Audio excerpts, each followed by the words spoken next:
After more than a year of former Foreign Minister Qin Gang's mysterious disappearance from public view, China's ruling Communist Party has removed him from the top leadership group.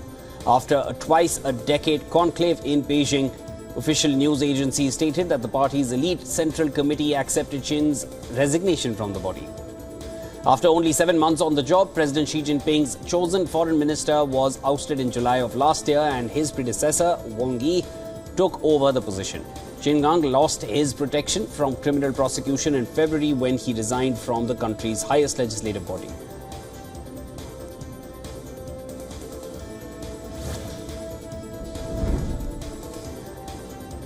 Donald Trump has made his first speech at the Republican National Convention in Milwaukee.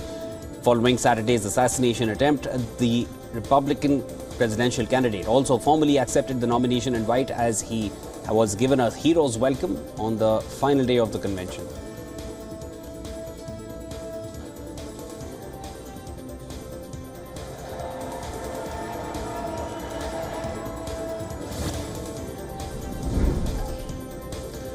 Lee Greenwood performed God Bless America before Trump made his way to the stage. The firefighter jacket and helmet of the victim of the rally shooting, Corey Comparator, was also brought on stage. The crowd cheered as Trump described the shooting last Saturday. He said, and I quote here, "I had God on my side." A memorial service was also held at the hall in Freeport, Pennsylvania. As per the officials, Corey shielded his wife and daughter from the bullets during the incident and lost his life. Corey Comparator's actions were termed heroic by witnesses.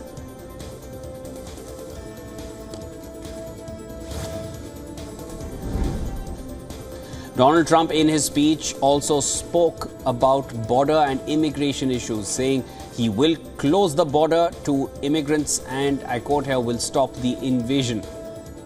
Trump told the Republican National Convention that he will end the illegal immigration crisis by closing the border and finishing the wall. He attacked the Biden administration on every issue from wars to immigration and inflation, claiming that he brought the biggest tax cuts.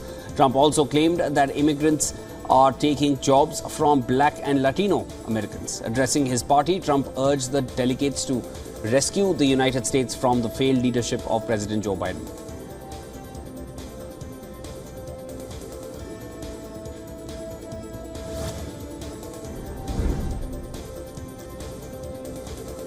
Addressing world issues, Donald Trump in his speech stressed that under Biden, conflicts and crises have ballooned in Europe, West Asia and larger Asian region.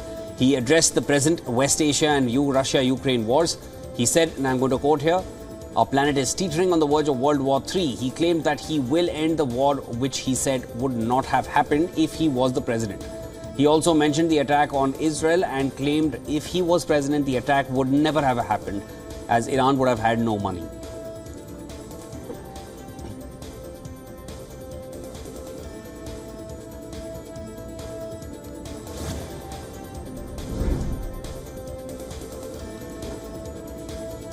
As chances of Donald Trump's return to power get stronger, global state leaders have begun to realign themselves to the changes Trump administration could introduce in its foreign policy. In a latest development, Ukrainian President Volodymyr Zelensky and associates of Republican presidential candidate Donald Trump have discussed holding a phone call between the two leaders.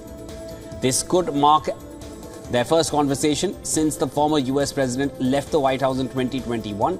Trump has said he would end the war in Ukraine before he even takes office in January, should he win the November 5th election, although he has not provided details of how he would do that.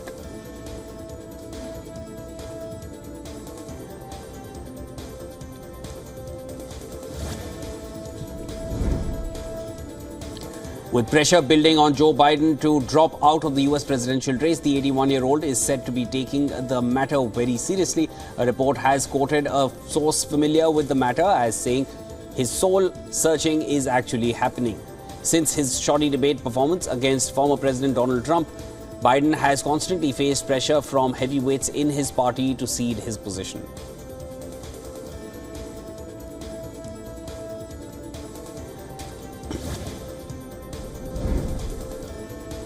Top Democrat leaders have asked Biden to leave the 2024 presidential race, citing the risk of losing control of the House. Former President Barack Obama has privately expressed concerns to Democrats about President Joe Biden's candidacy, while former House Speaker Nancy Pelosi privately warned Biden that Democrats could lose the ability to seize control of the House if he doesn't step away from the 2024 race. Pelosi also showed polling to Biden that she argued shows he likely can't defeat Republican Donald Trump.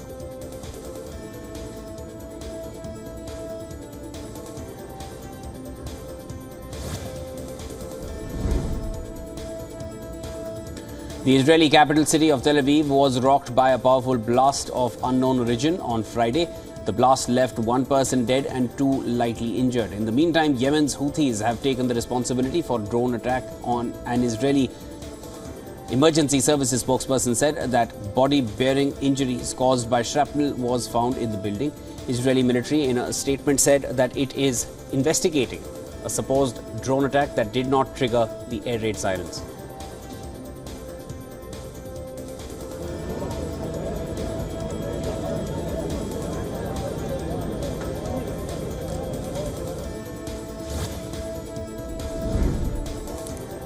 Hezbollah has announced the death of Ali Jafar, also known as Habib Matuk, who is reported to be a senior commander in the militant group's elite Radwan force. He was killed in an Israeli airstrike that targeted a building in southern Lebanon's Jameme town.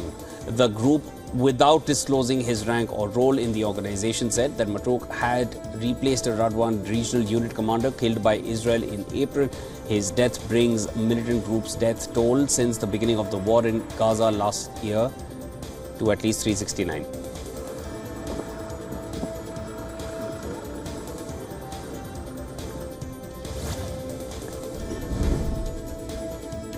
South Korea's military has resumed the loudspeaker campaign against North Korea after a fresh wave of North Korean balloons. South Korea's military has resumed broadcasts using large loudspeakers set up at the border directed at the north, blaring propaganda, world news and K-pop music. The tensions between North and South Korea have been escalating in recent months after exchange of trash-filled balloons and leaflets. Since May, North Korea has been floating thousands of balloons with bags of trash attached to them, carried by wind to the south and dropped in civil neighborhoods.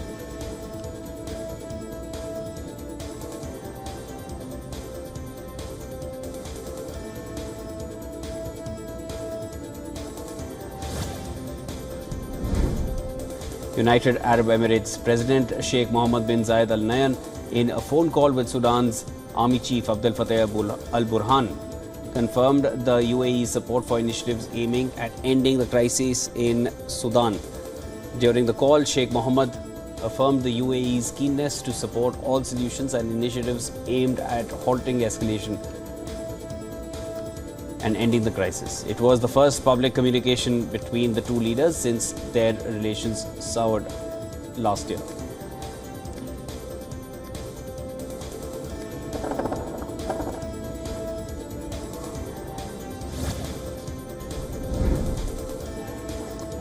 Kenyan court suspends move to ban protests in the center of capital Nairobi. Following deadly anti-government demonstrations, Kenya's police chief announced no demonstrations will be allowed in Nairobi's central business district and surroundings to ensure public safety. But a Nairobi High Court judge on Thursday issued a conservator's order to prevent the man from office.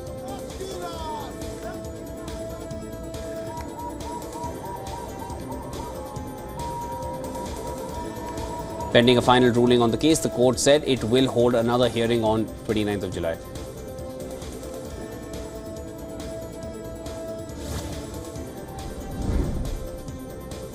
NATO Secretary General Jens Stoltenberg says it is extremely important that US maintains its backing for Ukraine. The development comes after former US President Donald Trump chose a skeptic of aiding Kiev as his election running mate. The outgoing Secretary General of NATO has warned that Europe must be prepared for a decade of Ukrainian war.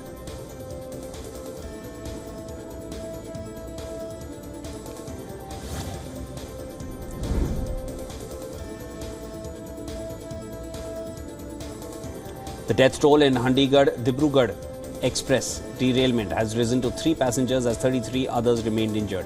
As per the reports, the train local pilot heard a loud explosion right before the derailment. The freak accident took place when 8 coaches of the train derailed near Gonda in Uttar Pradesh on Thursday. Ambulances and medical teams were rushed to the spot between Motiganj and Jhilahi railway stations, about 150 kilometers from the state capital. Ministry of Railways has ordered a high-level inquiry to probe the accident. This inquiry would be a part of the Commissioner of Railway Safety inquiry.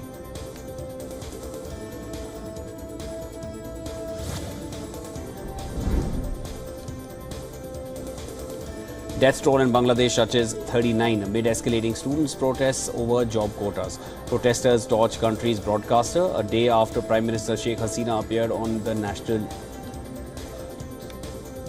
network seeking to calm protesters. Meanwhile, Hasina's government orders schools and universities to remain closed indefinitely as police step up efforts to bring the country's deteriorating law and order situation under control.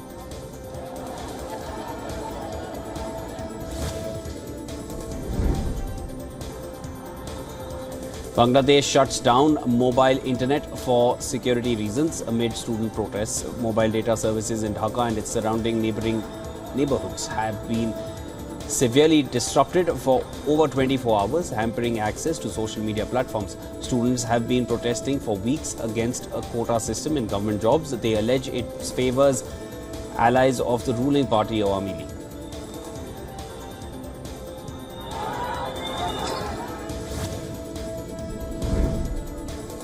There are few early indications that China's top leadership is ready to take significant measures to decrease and reverse the property collapse. President Xi Jinping pledged to make high-quality development the driving force of the world's second-largest economy at the end of a twice-decade conclave that has frequently signaled significant policy shifts. The ruling Communist Party issued a loosely worded statement Thursday, signaling that China will remain committed to Xi Jinping's strategy to employ sophisticated manufacturing for growth. This comes when the United States and the European Union are likely to impose new trade tariffs.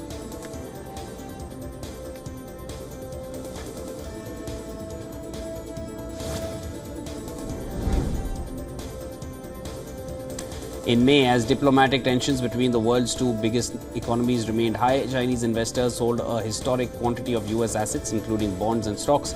Funds in the Asian nation sold long-term assets totaling $42.6 billion, including equities, bonds and other securities.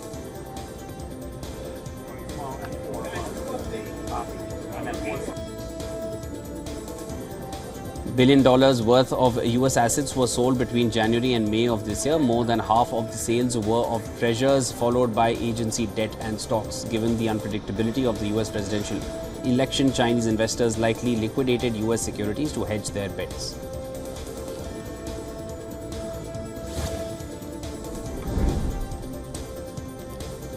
Citigroup predicts that the most populous nation in the world, India, would attract as much as $100 billion in investment this fiscal year from global investors interested in climate change, infrastructure and high-tech manufacturing. As a South Asian nation, India is luring investors seeking diversification from China. The government has set a target of $110 billion in FDI per annum over the next 7 years. In comparison,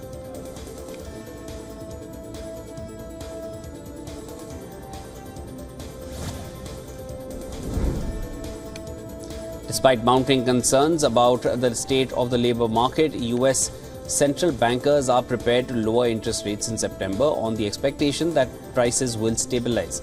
In statements given over the past few weeks, they have prepared the framework for the upcoming move, and following a policy meeting on July 30th 31st, Jerome Powell will probably make it more clear the deal is not still finalized before committing to a reduction in borrowing costs from 2-decade high. Fed officials are waiting for monthly pricing data to continue trending down towards their 2% annual inflation goal.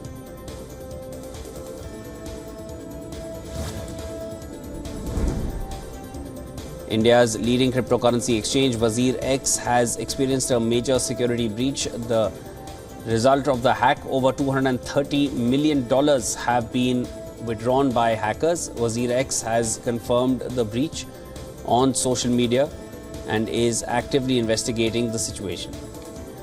In response, the platform has temporarily halted both INR and cryptocurrency withdrawals to protect users' assets. Stolen amount represents more than 45% of WazirX's $500 million holdings.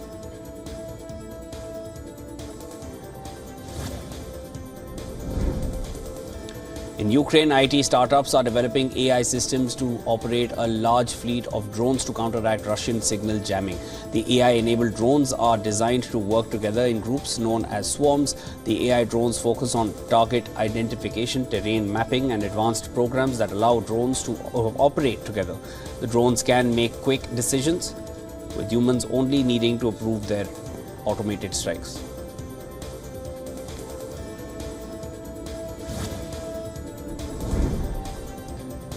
Italy's antitrust authority is investigating Google and its parent company Alphabet for alleged unfair practices regarding users' data. The watchdog claims Google's consent request for its services might be misleading and does not provide clear information about data usage.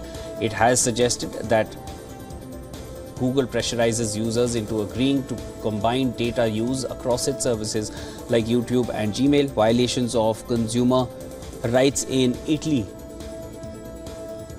can result in fines ranging from $5,400 to $10 million.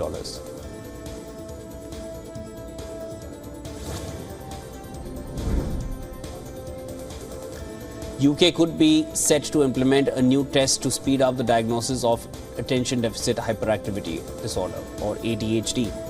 Currently, many people in the UK are on the wait list for up to 2 years for an assessment for the disorder. The new evaluation, called Cube test, measures the three main symptoms of ADHD: attention, impulsiveness, and hyperactivity.